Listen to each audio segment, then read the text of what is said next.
నెల్లూరు కార్పొరేషన్లో మంత్రి నారాయణ అధికారులు ప్రజాప్రతినిధులు కార్పొరేటర్లతో సమీక్షా సమావేశం నిర్వహించారు. అనంతరం సీఎం రిలీఫ్ ఫండ్ చెక్కులను లబ్ధిదారులకు పంపిణీ చేశారు. ఈ సందర్భంగా మంత్రి మాట్లాడుతూ ప్రజా దర్బార్లో వచ్చిన సమస్యలను సత్వరం పరిష్కరించాలని అధికారులకు ఆదేశాలు జారీ చేశారు. ఆర్థిక పరిస్థితి బాగలేకపోయినా ఇటీవల వచ్చిన తుఫాన్ వల్ల నెల్లూరు నగరం జలమయంగా మారిందని, ఇందుకు కారణం డ్రైనేజీ వ్యవస్థ సరిగా లేకపోవడం వల్ల ఆక్రమణలకు గురి కావడమని తెలిపారు. ప్రభుత్వం వద్ద ఆర్థికంగా ఇబ్బంది ఉన్న నెల్లూరు డ్రైనేజీ వ్యవస్థ మెరుగుపరిచేందుకు 50 కోట్లు మంజూరు చేస్తున్నట్లుగా మంత్రి ప్రకటించారు. పంట కాలువలు డ్రైనేజీలను ఆక్రమించి ఉన్న పేదలకు ప్రత్యామ్నాయంగా స్థలం చూపించి తొలగిస్తారని రెచ్చగొట్టి రాజకీయ నాయకుల మాటలు వినొద్దని ఆయన తెలిపారు. నగర నియోజకవర్గానికి సంబంధించి అనేకమైనటువంటి ప్రధాన అంశాల మీద నెల్లూరు నగరం నుంచి ప్రాచుర్యం వహిస్తున్నటువంటి గౌరవ మంత్రివర్యులు డాక్టర్ పొంగూరు నారాయణ సార్ గారు వివిధ శాఖల అధికారులతో ఇక్కడ సమీక్ష చేయడం జరిగింది. అందులో ప్రధానంగా గతంలో వరదలు వచ్చినప్పుడు నెల్లూరు నగరంలో జరిగినటువంటి ఇబ్బందులను దృష్టిలో పెట్టుకొని భవిష్యత్తులో అటువంటి ఇబ్బందులు రాకూడదని చెప్పి నెల్లూరు నగరం నుంచి ప్రవహిస్తున్నటువంటి ప్రధాన కాలువలు ఏదైతే ఉన్నాయో 12 కాలువలు, వాటన్నిటినీ కూడా పూర్తి స్థాయిలో ఆధునీకరించి ఎక్కడా ఇబ్బంది లేకుండా ఎంత పెద్ద వర్షం వచ్చినా వరదలు వచ్చినా నెల్లూరు నగర ప్రజలకు ఎటువంటి ఇబ్బంది రాకూడదని గౌరవ ముఖ్యమంత్రి గారితో మాట్లాడి ఆర్థిక పరిస్థితి బాగలేకపోయినప్పటికీ 50 కోట్ల రూపాయల నిధులు శాంక్షన్ చేయించి టెండర్ పిలిపించి పనులు ప్రారంభించబోతున్నారు. అందులో అధికారులంతా సర్వే చేసి ఈ 12 కాలువలకు సంబంధించి దాదాపు 1003 ఇళ్ళు ఎఫెక్ట్ అయ్యే అవకాశం ఉందని చెప్పి కాలువల వైజ్ ఏ కాలువలో ఎన్ని నీళ్ళు పోతాయి, ఎక్కడెక్కడ ఎన్ని నీళ్ళు పోతాయి, ఏ విధంగా పూర్తి స్థాయి సర్వే చేసి అటు ఇరిగేషన్, రెవెన్యూ, మున్సిపల్ అధికారులు అందరూ కలిసి ఈరోజు గౌరవ మంత్రి గారి దృష్టికి తీసుకురావడం జరిగింది. మంత్రి గారు చాలా స్పష్టంగా ఎట్టి పరిస్థితుల్లో కూడా ఏ పేదవాడు ఇబ్బంది పడకూడదు, మనం నగరాన్ని నగర ప్రజలను దృష్టిలో పెట్టి ఎంతో దూరదృష్టితో ఆలోచన చేసి ముఖ్యమంత్రి గారితో చర్చించి ఇంత పెద్ద ఇది తీసుకొస్తున్నప్పుడు సాధ్యమైనంత వరకు ఏ పేదవాడు ఇబ్బంది పడకూడదని పూర్తి స్థాయిలో ఏదైతే 1003 ఇళ్ళు పోతాయని చెప్పి అధికారులు గౌరవ మంత్రి గారి దృష్టికి తీసుకొచ్చారు, వాటన్నింటినీ కూడా ఒకసారి సమీక్ష చేసి ఎట్టి పరిస్థితుల్లో కూడా మరీ కాన్వర్ట్ అయితే తప్ప ఈ 1003లో 10-15% కూడా పోయే పరిస్థితి లేని విధంగా ఆదేశాలు జారీ చేయడం జరిగింది. నిజంగా ఈ సందర్భంగా మీ ద్వారా ఈ కాలువల మీద నివసిస్తున్నటువంటి ప్రజలందరికీ కూడా మీ ద్వారా తెలియజేసుకునేది ఏమిటంటే ఎవరు కూడా అపోహలకి వినవద్దు, ఎవరెవరు రాజకీయ స్వార్థాల కోసమో ఏదంటే చెప్పేది వినవద్దు. అంతిమంగా నారాయణ సార్ గారు తనకు ఓట్లేసి గెలిపించినటువంటి ఎప్పుడు చరిత్రలు లేని విధంగా 74,000 ఓట్లతో గెలిపించి 73,500 ఓట్లతో గెలిపించిన నగర ప్రజలకి తన వంతు అన్ని రకాలుగా ప్రభుత్వం వైపు నుంచే కాకుండా మనం చూస్తూ ఉన్నాం, సొంత నిధులతో సైతం తన కుటుంబ సంపాదనలో సైతం ఖర్చు పెట్టి పనిచేస్తూ ఆ మంచి ఆలోచన చేస్తున్న నారాయణ సార్ గారు దీని మీద ఈరోజు పూర్తి స్థాయిలో సమీక్ష చేసి ఒక మంచి నిర్ణయాన్ని తీసుకోవడం జరిగింది. మున్సిపల్ కార్యాలయంలో అటు అధికారులతో, మేయరు, కార్పొరేటర్తో, ప్రజాప్రతినిధులతో అనేక విషయాలు డిస్కస్ చేయడం జరిగింది. వాటన్నిటిలో కంటే అతి ముఖ్యమైనది కెనాల్స్ వైడనింగ్. ఇది ఇప్పుడు సమస్య కాదు, ఎన్నో సంవత్సరాల ఉంది. అయితే 2017లో వచ్చిన ఫ్లడ్కి దాదాపు నెల్లూరు కార్పొరేషన్స్ మునిగిపోయింది. కొన్ని ఏరియాలు అయితే 2వ అంతస్తు వరకు నీళ్ళు వచ్చినాయి, దాదాపు వారం పాటు నీళ్ళున్నాయి. స్వయాన గౌరవమైన ముఖ్యమంత్రి గారు వచ్చి నెల్లూరులో 4 రోజుల నుండి ఆ యొక్క వరదని యాక్చువల్గా పరీక్ష చేయడం జరిగింది. అలాంటి పరిస్థితి ఫ్యూచర్లో రాకుండా ఉండాలని గవర్నమెంట్ చేసేదానికి ప్రణాళిక చేశాము. అంటే ఒరిజినల్గా ఆ కెనాల్ వచ్చి 50 అడుగులు 60 అడుగులు 40 అడుగులు ఉన్నాయి. అవన్నీ ఇప్పుడు 2 అడుగులు 1 అడుగు ఉంది, కొన్ని 10 అడుగులు. ఇవన్నీ కూడా ప్రజలకు ఇబ్బంది లేకుండా వైడింగ్ చేయాలని నిర్ణయించాము. దాని మీద అధికారులతో యాక్చువల్గా అటు రెవెన్యూ వాళ్ళు, ఇరిగేషన్ వాళ్ళు, మున్సిపల్ శాఖ ముగ్గురు కలిసి సర్వే చేస్తే మొత్తమే 11 కెనాల్స్. ఈ 11 కెనాల్స్లో 737 హౌసెస్ కొద్దిగా ఎఫెక్ట్ అవుతాయి. అంటే వాళ్ళ ప్రహరీ కూడా కావచ్చు, లేదంటే వాళ్ళ బాత్రూమ్ కావచ్చు. 737 పార్షియల్ కాదు, 266 కొద్దిగా ఎక్కువ ఎఫెక్ట్ ఇస్తాయి. అయితే ఈరోజు మళ్ళీ నేను యాక్చువల్గా ఇరిగేషన్ డిపార్ట్మెంట్ని, మున్సిపల్ శాఖ, రెవెన్యూ ముగ్గురు కూర్చొని పెట్టి ఆ శాటిలైట్ మ్యాప్లన్నీ తెచ్చి చాలా డీటెయిల్డ్గా డిస్కస్ చేసాం. డిస్కస్ చేసిన తర్వాత ఇన్ని హౌసెస్ కూడా ఎఫెక్ట్ కాకుండా ఏం చేయాలని వాళ్ళతో మాట్లాడితే దాని మీద ఒక సొల్యూషన్కి వచ్చాం. అదేంటంటే ఈరోజు ఏదైతే 11 కెనాల్స్, ఏదైతే డ్రైన్ కెనాల్స్ ఓపెన్ చేయదలుచుకున్నామో, ప్రాపర్గా చేయదలుచుకున్నాం. అంటే 2 పక్కల కాంక్రీట్ వాల్ కట్టి పైన స్లాబ్ వేయటం. ఎందుకంటే నెల్లూరులో అండర్ గ్రౌండ్ డ్రైనేజ్ చేస్తున్నాం, దోమలు రాకుండా. అది చేసి ఈ కెనాల్స్ ఓపెన్గా ఉంటే మళ్ళీ దోమలు వస్తాయి. నిజంగా దోమలు లేని నగరం చేయాలంటే ఎక్కడ ఓపెనింగ్ ఉండకూడదు. అది ఏపీ కోసం 2 పక్కల కాంక్రీట్ వాల్, పైన స్లాబ్.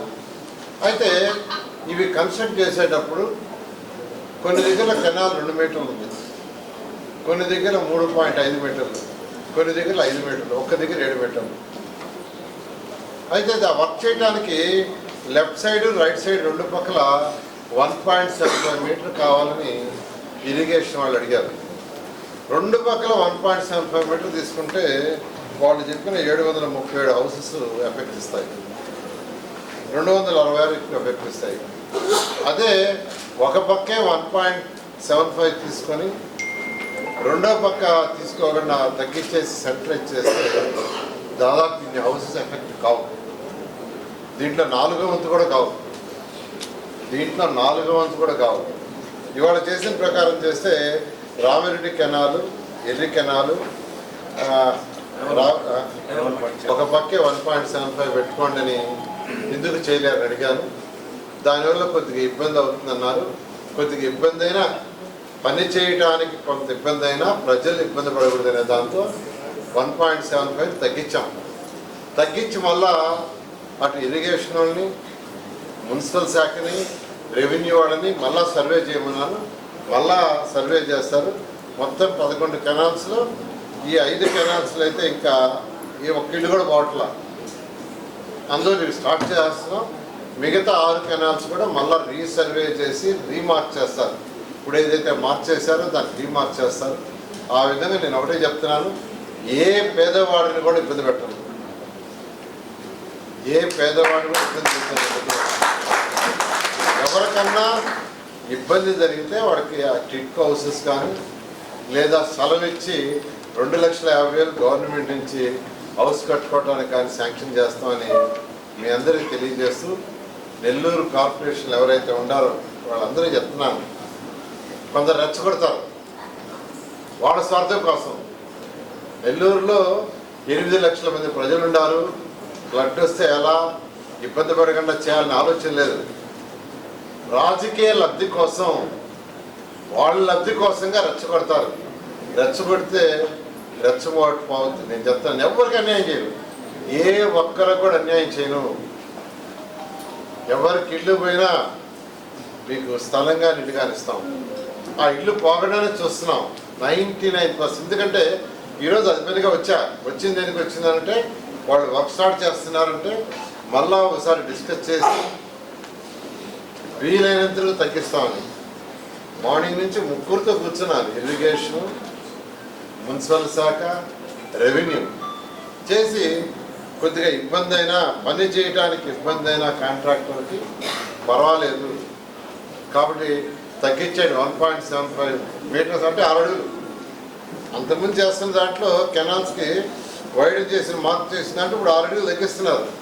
6 అడుగులు తగ్గిస్తే ఆల్మోస్ట్ ఇప్పుడు పోయే వాటిలో 10% కూడా బాగున్నారు తెలిసి. అంతేకాకుండా ఎక్కడన్నా రోడ్డు ఉంటే 2 దగ్గరలో 3 దగ్గరలో రోడ్డు ఉంది, రోడ్డుని కట్ చేసి దాని కింద వేసేమన్నా డ్రైన్ని రోడ్డు కిందే కట్ చేసి రోడ్డు మళ్ళీ వేసుకుంటాం, రోడ్డుకు డబ్బులు శాంక్షన్ ఇస్తామన్నా. ఇలా అన్ని విధాల కేర్ తీసుకుంటున్నాం కాబట్టి వీళ్ళు చెప్పే మాటలు నమ్మొద్దని మరొకసారి మీకు అందరికీ తెలియజేస్తున్నాను. అదేవిధంగా ఈరోజు సీఎం రిలీఫ్ ఫండ్ కింద 29 మందికి 22,42,380 రూపాయలకి చెక్స్ రిలీజ్ చేయడం జరిగింది. ఇంతవరకు నెల్లూరు సిటీలో 292 మందికి సీఎం రిలీఫ్ ఫండ్ ఇచ్చారు. అది 3,02,12,703 రూపాయలు. వాళ్ళందరి తరఫున ఈ 292 మంది తరఫున గౌరవనీయ ముఖ్యమంత్రి గారికి ఇది సిటీకి రిలీజ్ చేసినందుకు ప్రత్యేకంగా ధన్యవాదాలు తెలియజేస్తున్నాను. అదేవిధంగా నెల్లూరు సిటీలో 15 హై స్కూల్స్ ఉన్నాయి. ఈ 15 హై స్కూల్స్ని మోడర్నైజ్ చేస్తున్నాం. విఆర్ హై స్కూల్ మీకు అందరికీ తెలిసిందే. అనేక మంది దాతలు రిక్వెస్ట్ చేశారు. మా పిల్లలు ఎన్సీసీ వాళ్ళు ఏదైతే నెల్లూరులో విఆర్ హై స్కూల్ చేశారు అదే అంతకంటే తక్కువ కాకుండా బెటర్గా చేయాలని అనేక మంది దాతల్ని వేమిరెడ్డి ప్రభాకర్ రెడ్డి కావచ్చు, పేద రాజేంద్ర కావచ్చు, రెడ్డి ల్యాబ్స్ కావచ్చు, అదేవిధంగా జిగ్మా కంపెనీ కావచ్చు, తర్వాత ఏఎంఆర్ కావచ్చు, ఇలా అనేక మంది దాతలను నేను స్పెషల్గా రిక్వెస్ట్ చేశాను. వాళ్ళందరినీ విఆర్ఐ స్కూల్ చూడమన్నాను. వాళ్ళు చూడంగానే మేము కూడా ఒక స్కూల్ చేస్తాను ముందుకు వచ్చారు. ఆల్రెడీ కొందరైతే స్టార్ట్ చేశారు. డిఎస్ఆర్ వాళ్ళు అయితే 2 ఫ్లోర్లు పూర్తి చేసి వాళ్ళు ఫినిషింగ్ మొదలుపెట్టారు. జిగ్మా వాళ్ళైతే ఒక బ్లాక్ని ఆల్రెడీ ఉన్న బ్లాక్ని రినోవేట్ చేశారు. అదేవిధంగా వేమిరెడ్డి ప్రభాకర్ రెడ్డి గారు కూడా ఒక బ్లాక్ని రినోవేట్ చేశారు. ఇలా ఈరోజు ఇన్ఫ్రాస్ట్రక్చర్ ఇవ్వటం ఆల్మోస్ట్ 15 హై స్కూల్స్లో మంచి ఇన్ఫ్రాస్ట్రక్చర్ జూన్ 12 పూర్తవుతుంది. చక్కటి ఇన్ఫ్రాస్ట్రక్చర్. అయితే ఇన్ఫ్రాస్ట్రక్చర్ కాదు, పిల్లలకి మంచి చదువు ఇవ్వాలని 2014-19 ఏ విధంగా అయితే ఫౌండేషన్ కోర్స్ పిల్లలకి ఇచ్చామో నారాయణ విద్యా సంస్థల తరఫున ఫౌండేషన్ మెటీరియల్ 6వ తరగతి నుంచి 10వ తరగతి చదివే వాళ్ళకి నీట్, ఐఐటి ఫౌండేషన్ సంబంధించి మెటీరియల్ వాళ్ళకి ఫ్రీగా ఇచ్చి ఆ పిల్లలందరికీ 6వ తరగతి నుంచి 10వ తరగతి చదువుతున్న గవర్నమెంట్ మున్సిపల్ స్కూల్స్ పిల్లలకి ఇచ్చి నారాయణ విద్యా సంస్థ తరఫున అక్కడున్న టీచర్లకు ఓరియంటేషన్ ఇచ్చేటట్టుగా క్వశ్చన్ పేపర్ మెటీరియల్ సప్లై చేసేట్టుగా ఇన్స్ట్రక్షన్ ఇచ్చాను. ఒకరిని నోడల్గా పెట్టాము. డిఓ గారితో కోఆర్డినేట్ చేసుకొని అన్ని స్కూల్స్లో స్టార్ట్ చేశారు. కంపల్సరీ కాదు, దోస్ ఇంట్రెస్టెడ్ పెట్టారు. దాదాపు 1516 మంది పిల్లలు ముందుకు వచ్చారు. రోజు 1 గంట స్కూల్ అయిన తర్వాత 1 అవర్ రోజు 1 గంట వాళ్ళకి ఫౌండేషన్ ఏర్పాటు చేసి, ఎందుకంటే వాళ్ళందరూ చాలా పేద పిల్లలు కూడా చెప్తున్నాను. పేదవాళ్ళైనా గొప్పవాళ్ళైనా పిల్లలకి మనం ఇచ్చే చిన్నప్పటి నుంచి ఇచ్చే ఫీడింగ్ని బట్టి వాళ్ళు పైకి పోతారు. వాళ్ళు డెవలప్ కావాలంటే వాళ్ళు అనుకున్న ఏరియాలో కొందరు సైంటిస్ట్ కావాలనుకుంటారు, కొందరు డిఫెన్స్లో ఉండాలనుకుంటారు, కొందరు వచ్చి డాక్టర్లు కావాలనుకుంటారు, కొందరు ఇంజనీర్లు, కొందరు ఐఏఎస్, కొందరు ఐపీఎస్, కొందరు సైంటిస్ట్లా వాళ్ళు అనుకున్నది రీచ్ కావాలంటే వాళ్ళకి ప్రాపర్గా మనం చిన్నప్పటి నుంచి ఫీడింగ్ ఇవ్వాలి. ఆ సదుద్దేశంతోనే మా నారాయణ గ్రూప్లో ఎవరైతే మా పిల్లలు చూస్తున్నారో ఇన్స్ట్రక్షన్ ఇచ్చాను. వాళ్ళకి మెటీరియల్ పూర్తిగా ఫ్రీ ఇవ్వండి, ఎగ్జామ్ పేపర్స్ రెగ్యులర్ ఇవ్వండి, వాళ్ళకి ఓరియంటేషన్ టీచర్ కావాలి ఓరియంటేషన్ ఇవ్వన్నాను. దానికి నరేంద్ర అనే ఒక అతన్ని మా తరఫున పెట్టాము. వాళ్ళకి ఆల్రెడీ స్టార్ట్ చేశారు.